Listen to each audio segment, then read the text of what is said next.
ISROയിൽ സന്ദർശനം നടത്തിയ പ്രധാനമന്ത്രി നരേന്ദ്രമോദിക്ക് ചെയർമാൻ എസ് സോമനാഥ് ഇന്നലെ സമ്മാനിച്ചത് അനന്തശായിയായ ശ്രീപത്മനാഭൻ്റെ രൂപമാണ്. രാമേന്ദ്രൻ സാർ ഓർക്കുന്നുണ്ടോ? നമ്മുടെ ചാന്ദ്രദൗത്യം വിജയിച്ചതിന് ശേഷം തിരുവനന്തപുരത്ത് സോമനാഥ് പൗർണമിക്കാവ് സന്ദർശിച്ചു. അതെ. അപ്പോൾ ഒരു ഇന്ത്യയിലെ ഏറ്റവും വലിയ ശാസ്ത്രജ്ഞൻ ഇങ്ങനെ ഹിന്ദു ക്ഷേത്രത്തിൽ പോയി ആരാധന നടത്തിയെന്ന് പറഞ്ഞ് വലിയ കോലാഹലമായിരുന്നു. ശാസ്ത്രജ്ഞൻ അമ്പലത്തിൽ പോകാം, ശാസ്ത്രജ്ഞൻ പള്ളിയിൽ പോയാലും മസ്ജിദിൽ പോയാലും ആർക്കും പ്രശ്നമില്ല, അയാളുടെ സമുദായ വിശ്വാസപ്രകാരം. ഹിന്ദു ക്ഷേത്രത്തിൽ പോയാൽ വലിയ പ്രശ്നമാണ് എന്ന് ചില മാധ്യമപ്രവർത്തകർ അദ്ദേഹത്തെ പൗർണമിക്കാവിൽ വെച്ച് കണ്ടപ്പോൾ ചാന്ദ്രദൗത്യത്തെക്കുറിച്ച് ചോദിക്കുന്നതിന് പകരം താങ്കൾ ശാസ്ത്രജ്ഞനായ താങ്കൾ അമ്പലത്തിൽ വരുന്നത് ശരിയാണോ എന്നൊക്കെ ചോദിച്ച പരമവിഡ്ഢികളായ മാധ്യമപ്രവർത്തകരുള്ള നാടാണ് കേരളം. ഇപ്പോൾ ശ്രീപത്മനാഭൻ്റെ രൂപം പ്രധാനമന്ത്രിക്ക് വീണ്ടും നൽകിക്കൊണ്ട് തൻ്റെ വിശ്വാസദാർഢ്യം, അതിലെ അചഞ്ചലത സോമനാഥ് ഉയർത്തിപ്പിടിച്ചിരിക്കുകയല്ലേ? അതെ. അതിലെനിക്കുള്ളൊരു സന്തോഷം, അദ്ദേഹം ഞാൻ പഠിച്ച മഹാരാജാസ് കോളേജിലെ പൂർവ്വ വിദ്യാർത്ഥിയാണ് സോമനാഥ്. അതുകൊണ്ട് അദ്ദേഹം ഈ ഹിന്ദു സംസ്കൃതി ഇങ്ങനെ ഉയർത്തിപ്പിടിക്കുന്നതിൽ ഞാൻ ദൂരെ നിന്ന് അദ്ദേഹത്തിന് ഹസ്തദാനം ചെയ്യുന്നു. അദ്ദേഹം ഒരിക്കലും മറച്ചു വച്ചിട്ടില്ല അദ്ദേഹത്തിൻ്റെ വിശ്വാസങ്ങൾ ഈ ശാസ്ത്ര ലോകത്തിനെ എത്രമാത്രം സ്വാധീനിച്ചിട്ടുണ്ട് എന്നുള്ളത് ഇതിനെപ്പറ്റി ഇവിടുത്തെ കപട മതേതരവാദികൾക്കും മാർക്സിസ്റ്റുകൾക്കുമൊക്കെ എന്തെങ്കിലും ധാരണയുണ്ടോ എന്ന് എനിക്കൊരു രൂപവും കിട്ടുന്നില്ല. കാരണം എന്താണെന്ന് വെച്ചാൽ ഈ ക്വാണ്ടം മെക്കാനിക്സ് എന്ന് പറയുന്ന ശാസ്ത്ര ഭാഗമുണ്ടല്ലോ, ഓപ്പൺ ഹൈമർ എന്ന് പറഞ്ഞ സിനിമ കണ്ട എന്ന് പറയുന്ന ഭാഗം, ഓപ്പൺ ഹൈമർ സിനിമ കണ്ടിട്ടാണ് ഞാൻ ഈ ഓപ്പൺ ഹൈമർ എന്ന് പറഞ്ഞ പുസ്തകം 1000 പേജുണ്ട്, അത് മുഴുവനും ഞാൻ വായിക്കുകയുണ്ടായി. എത്രയോ ഘട്ടങ്ങളിൽ അദ്ദേഹം ഭഗവത്ഗീതയും നമ്മുടെ പുരാണങ്ങളും ഒക്കെ റെഫർ ചെയ്യുന്നു. അതുപോലെ ഈ ദിവ്യസൂര്യ സഹസ്രസ്യ എന്ന് പറയുന്നതാണ് അത് ഭഗവത്ഗീതയിലുണ്ട്. അപ്പൊ അത് ഈ ആറ്റം ബോംബ് മേഘപാളികളുടെ വിശദീകരിക്കാൻ വേണ്ടിയാണ് 1000 സൂര്യന്മാർ ഒരേ സമയം പൊട്ടിപ്പിളർന്നാൽ ഉണ്ടാകുന്ന പ്രകാശ ശോഭയോടാണ് ഉപമിച്ചിട്ടുള്ളത്. ഇതൊക്കെ മുമ്പത്തെ ശാസ്ത്രജ്ഞന്മാരാണ് അത് ആദ്യം ആറ്റം ബോംബ് സ്ഫോടനം നടക്കുമ്പോഴൊക്കെ ഉപമിച്ച് പോന്നിട്ടുള്ള സാധനമാണ്. ക്വാണ്ടം മെക്കാനിക്സുമായിട്ട് ബന്ധപ്പെട്ട് ഇപ്പോൾ മാക്സ് പ്ലാങ്ക് പറഞ്ഞിട്ടുണ്ട്, the perfect eye cannot see itself. ഒരു സുനിലിന് കണ്ണുണ്ട്, പക്ഷെ ആ കണ്ണിനെ കാണാൻ കഴിയുമോ? ഇല്ല. ഇങ്ങനെ എത്രയോ കാര്യങ്ങൾ ലോകത്ത് നമ്മുടെ കൈപ്പിടിയിലല്ലാതെ കിടക്കുന്നുണ്ട്. ഇപ്പോൾ Stephen Hawking the history of the universe in A nutshell എന്ന് പറഞ്ഞൊരു പുസ്തകമുണ്ട്. ഇത് എന്താണെന്ന് വെച്ചാൽ ഈ ക്വാണ്ടം മെക്കാനിക്സിൽ എന്താണെന്ന് വെച്ചാൽ ഈ പ്രയാണങ്ങളൊക്കെ അനിശ്ചിതമാണ്. ഈ അൺസർട്ടനിറ്റി പ്രിൻസിപ്പിൾ എന്ന് പറഞ്ഞ് കിടക്കുന്നുണ്ട്. നമുക്ക് തോന്നും ഇന്നിടത്താണ് ഒരു അണു ഇപ്പോൾ സഞ്ചാരത്തിലെന്ന് തോന്നും, ഇല്ല, ആ സെക്കൻഡിലും അത് അവിടെ ഇല്ല. ഇത് അങ്ങോട്ടും ഇങ്ങോട്ടും ഒരു എന്താ പറയുക, ഒരു നിശ്ചയമില്ല. അനന്തപജ്ഞാതം അവർണ്ണനീയം. അതെ. ഈ ഗോളം, ഈ ലോകഗോളം തിരിയുന്ന മാർഗം അതിങ്കലെങ്ങാണ്ട് ഒരിടത്തുനിന്ന് നോക്കുന്ന മർത്യൻ കഥയെന്തു കണ്ടു എന്ന് പറയുന്ന ഈ ഒരു നമ്മുടെ കാഴ്ചപ്പാടിലേക്ക് നമ്മുടെ പണ്ഡിതന്മാർ, പുരാണകർത്താക്കൾ ഒക്കെ നമുക്ക് നേടിത്തന്ന ഉള്ളിലേക്ക് നോക്കി, പുറത്തേക്ക് നോക്കുന്നവരാണല്ലോ ഈ കപട മതേതരവാദികൾ, ഉള്ളിലേക്ക് നോക്കുന്നവരായിരുന്നു നമ്മുടെ പണ്ഡിതന്മാരൊക്കെ. അവർ നേടിത്തന്ന അറിവുകൾ ശരിയാണ് എന്ന് ഇതെല്ലാം നമുക്കറിയാം. പക്ഷേ ഇതൊന്നും അംഗീകരിക്കില്ല. ഇപ്പോൾ ഇന്ത്യ റോക്കറ്റ് വിക്ഷേപിക്കുന്നു, അല്ലെങ്കിൽ നാഷണൽ ഹൈവേയുടെ പണി നടക്കുന്നു, അവിടെ ഗണപതി ഹോമം നടത്തിയാൽ ഭൂമി പൂജ നടത്തിയ വലിയ മഹാപരാധമാണ്. സോമനാഥ് അമ്പലത്തിൽ പോകുന്നത് തെറ്റാണ്. ഇത് ഹിന്ദു ആണ് എന്ന് പറയുന്നത്, അല്ലെങ്കിൽ ഹിന്ദു ആചാരങ്ങൾ പാലിക്കപ്പെട്ടാൽ അത് വലിയ കുഴപ്പമാണ്. ഇത് ഭാരതത്തിൻ്റെ സംസ്കൃതിയുടെ ഭാഗമാണ്, അത് അംഗീകരിക്കില്ല. അപ്പോൾ ഇപ്പോൾ നമ്മുടെ കേരളത്തിൽ പുരോഗമനവാദിയും വിപ്ലവകാരിയുമാവണമെങ്കിൽ ഹിന്ദു ആചാരങ്ങളെ തള്ളിപ്പറയണം. അവൻ്റെ വിശ്വാസത്തിൽ നിന്ന് നടന്നാൽ അവൻ വലിയ പുരോഗമനവാദിയാണ്. സോമനാഥ് അമ്പലത്തിൽ പോകാൻ പാടില്ല. സോമനാഥ് വിശ്വാസങ്ങളെ വിടണം. മോദി മുങ്ങാങ്കുഴി ഇടരുതെന്ന് പറഞ്ഞിട്ട് മറ്റേ മീഡിയ 1 ചാനലിൽ ചർച്ച ഉണ്ടായിരുന്നു. എന്റെ ഡ്രൈവർ പറഞ്ഞു അദ്ദേഹം നാദാപുരത്ത് നിന്ന് വരുന്ന ആളാണ്. അദ്ദേഹം ഈ ചാനൽ കാണുന്ന ആളാണ്. TGയുടെ പേര് ഒക്കെ എന്നോട് പറഞ്ഞു. ഇതൊക്കെ നിങ്ങൾ ശക്തമായി വിമർശിക്കണം എന്ന് നാദാപുരത്ത് നിന്ന് വരുന്ന അദ്ദേഹം. അതില്ല ഞാൻ പറയുന്നത്. ഇപ്പം മോഹൻലാൽ ഒരു ക്ഷേത്രത്തിൽ പോകട്ടെ, വലിയ വിവാദമാവും.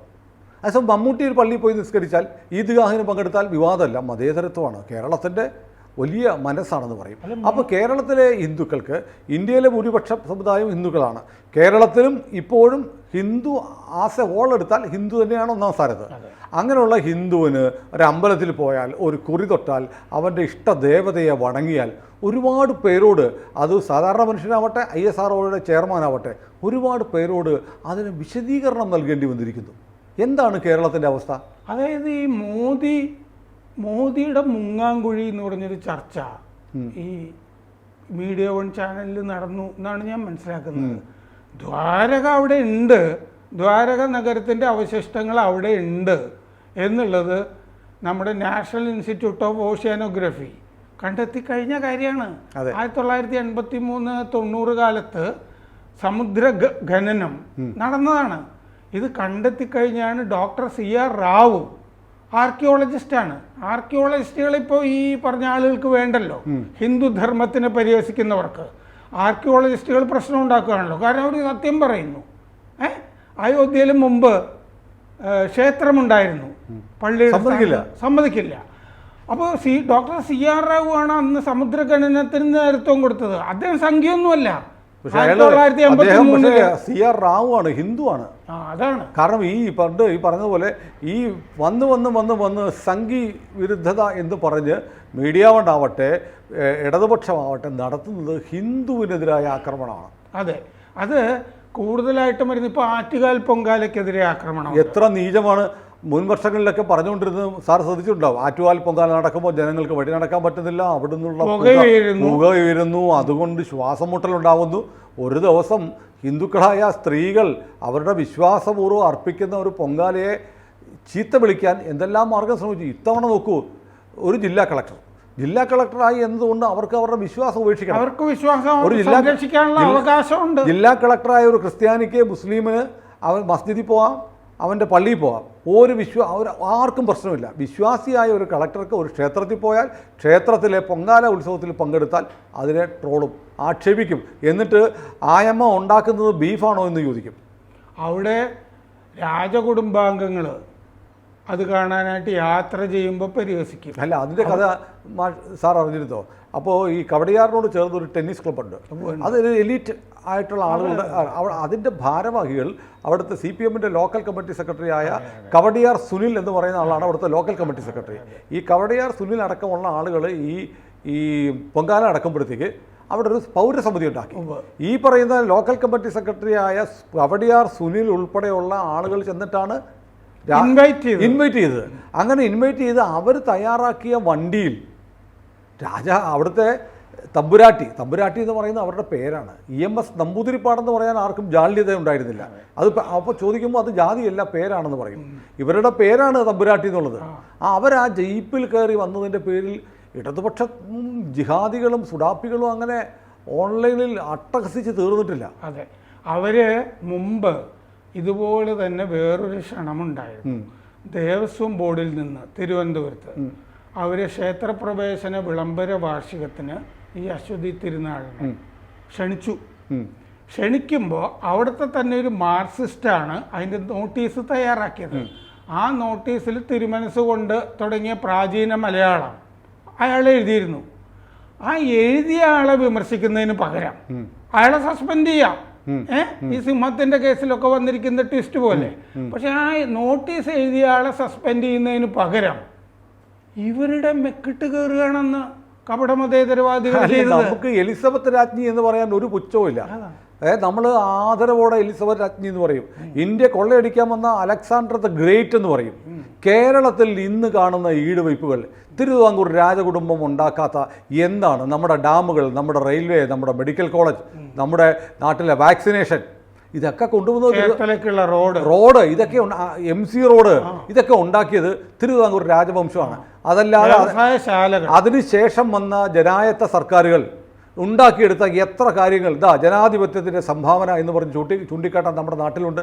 അവര് രാജ്യത്തിന് മുതൽ കൂട്ടിയിരുന്നതാണ് കരിമണല്. അതെ, അത് വിൽക്കല്ലേ. എന്തിലും കൊച്ചി രാജാവ് എന്താ ചെയ്തത്? പൂർണ്ണത്രയീശന്റെ നെറ്റിപ്പട്ടങ്ങൾ വിറ്റിട്ട് റെയിൽപാത ഉണ്ടാക്കി. നമ്മുടെ ജനാധിപത്യ സർക്കാർ എത്രയോ സർക്കാരുകൾ വന്നുപോയി, ഇടതുപക്ഷത്തിൻ്റെയും വലതുപക്ഷത്തിൻ്റെയും വന്നുപോയി. എന്നിട്ട് കേരളത്തിൻ്റെ അടയാളമായി ചൂണ്ടിക്കാട്ടാൻ പറ്റുന്ന എന്നുണ്ടായി 1964 ഇന്ത്യയിലെ ആദ്യത്തെ എലിവേറ്റഡ് ഹൈവേ ഉണ്ടായി 64. പക്ഷെ കേരളത്തിൽ 150 മീറ്ററുള്ള പാലാരിവട്ടം പാലം ഉണ്ടായി എന്നാണ് നമ്മൾ മെയിനടിക്കുന്നത്. കിലോമീറ്ററുകൾ പോകുന്ന കൂറ്റൻ മേൽപ്പാതകൾ ഒക്കെ ഇന്ത്യയിലെ എല്ലാ സംസ്ഥാനങ്ങളിലും ഉണ്ട്. കേരളത്തിൽ എന്തുണ്ട്? കേരളത്തിലൊന്നുമില്ല. രാജാവ് ഉണ്ടാക്കിയതല്ലാതെ എന്തുണ്ട് കേരളത്തിൻ്റെ മഹത്തായതെന്ന് ചൂണ്ടിക്കാട്ടാൻ? എന്നിട്ട് അങ്ങനെ വലിയ ത്യാഗനിർഭരമായ ഒരു സേവനം ജനങ്ങൾക്ക് വേണ്ടി ചെയ്ത ആളുകളെ പരമപുച്ഛത്തോടെ കാണുന്നത്. ഹിന്ദു മതത്തിനെ പേടിക്കുന്നു, ഹിന്ദു മതത്തിൻ്റെ ഈടുവയ്പ്പുകളെ പേടിക്കുന്നു, രാമനെ പേടിക്കുന്നു. പക്ഷെ പണ്ട് മാർക്സിസ്റ്റുകൾ സുനിൽ ഇങ്ങനെ അല്ലായിരുന്നു. എനിക്ക് ഓർമ്മയുണ്ട്, കാട്ടായിക്കോണം ശ്രീധർ എന്ന ജില്ലാ സെക്രട്ടറി CPM, അദ്ദേഹം പാർട്ടി കോൺഗ്രസ് നടക്കുമ്പോൾ അതിന് തലേന്ന് പഴവങ്ങാടി ഗണപതിക്ക് തേങ്ങ ഉടച്ചു. അല്ല സാർ, അന്ന് വേറെ കാര്യമുണ്ട്. അന്ന് കേരളത്തിലെ പാർട്ടിക്കകത്ത് CPIM എന്ന് പറഞ്ഞാൽ മാർക്സിസ്റ്റ് എന്നായിരുന്നു. ഇപ്പോൾ M എന്ന് പറഞ്ഞാൽ മുസ്ലിം എന്നാണ്. അതാണ് വ്യത്യാസം. കാരണം അവർക്കെപ്പോഴും പാർട്ടിയുടെ ഇന്നിപ്പോൾ തേങ്ങ ഉടയ്ക്കുന്നുണ്ടല്ലോ സോമനാഥ്. അതെ, സോമ എന്നുള്ള പേരിൽ ചന്ദ്രനുണ്ട്. പൗർണമി കാവിൽ അദ്ദേഹം അതിന് മുമ്പും പോയിരുന്നു. കാരണം എപ്പോഴും നമുക്ക് പെർഫെക്ഷൻ നടന്നു എന്ന് വരില്ല.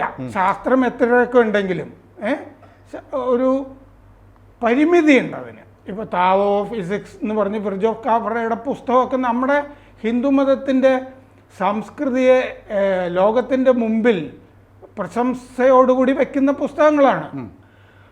ആഗോളമായി തന്നെ ഇപ്പം ഞാൻ അടുത്ത കാലത്ത് വാൾ സ്ട്രീറ്റ് ജേർണലിൽ ഇന്ത്യയിൽ ഈ അയോധ്യ പ്രാണപ്രതിഷ്ഠയ്ക്ക് ശേഷം ഒരു ലേഖകൻ വന്നിട്ട് എഴുതിയത് വായിച്ചു.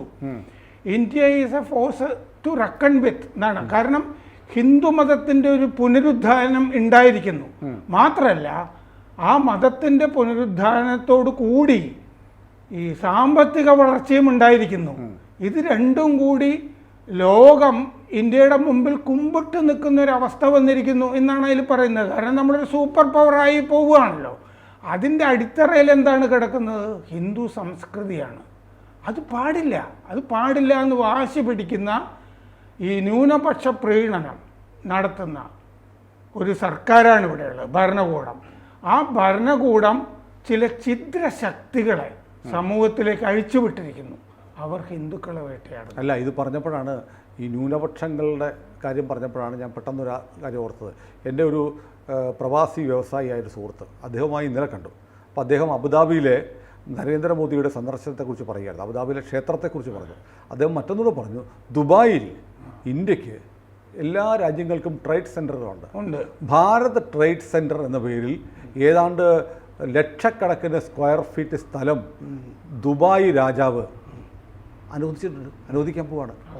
അപ്പോൾ നോക്കൂ, ഈ ഇസ്ലാമിക രാജ്യങ്ങൾ പോലും ഇന്ത്യയെ, നരേന്ദ്രമോദിയെ, ഇന്ത്യയിലെ സർക്കാരിനെ ചേർത്ത് നിർത്തി അവരുടെ ഭൂമി കൊടുക്കുന്നു, അവരുടെ ഭൂമിയൊക്കെ കൊടുക്കുന്നത്, ക്ഷേത്രം കൊടുക്കുന്നു. ഇതൊക്കെ ചെയ്യുന്നത് എന്തിനാണ്? ഇന്ത്യയുമായുള്ള സൗഹൃദം നിലനിർത്താൻ വേണ്ടിയിട്ടാണ്. അപ്പോഴാണ് ഇവിടെ ന്യൂനപക്ഷത്തിൻ്റെ പേരിൽ ചില ആളുകൾ ഇതിനെയൊക്കെ തള്ളിപ്പറയാനും അതിനെ പ്രോത്സാഹിപ്പിക്കാനും. ബാംഗ്ലൂരിൽ ഇപ്പോൾ കർണാടകയിൽ അവതരിപ്പിച്ച ഹിന്ദു എൻഡോമെന്റ് ബില്ല്, അതിൽ തന്നെ അവരുടെ ബജറ്റിൽ ന്യൂനപക്ഷ പ്രീണനത്തിന് വേണ്ടതൊക്കെ ചെയ്തിട്ടുണ്ട്. മംഗലാപുരത്ത് ഹജ്ജ് ഹൗസ് തുടങ്ങി. അതിന് പുറമെയാണ് ഹിന്ദുക്കളുടെ ക്ഷേത്രങ്ങൾ ടാക്സ് ചെയ്യുന്നു. ആ പണം എടുത്ത് എല്ലാവർക്കും കൂടെ കൊടുക്കുന്നു. വഖഫ് ബോർഡിനെയും പള്ളി കമ്മിറ്റികളെയും തൊടുന്നില്ല. അവരുടെ കാശ് അവരുടെ ഇരിക്കും. ഹിന്ദുവിൻ്റെ പണം 1 കോടിക്ക് മുകളിൽ വരുമാനം ഉണ്ടെങ്കിൽ 10%, അതിന് താഴെയാണ് 5% ഹിന്ദു ക്ഷേത്രങ്ങൾക്ക് ടാക്സ് കൊടുത്തിട്ട് ആ പണം എടുത്ത് ക്രിസ്ത്യാനിക്കും മുസ്ലിമിനും കൂടെ കൊടുക്കാൻ തീരുമാനിക്കും. നേരത്തെ ആ ഗൾഫിൽ വരുന്ന ട്രേഡ് സെന്ററിന്റെ പേരെന്താ? Bharat trade centre. അത് പക്ഷേ ഇന്ത്യ എന്നാക്കേണ്ടതല്ലേ? വർഗീയ നമ്മൾ ചിലപ്പോൾ നമ്മുടെ നിയമസഭ പ്രമേയം പാസ്സാക്കും.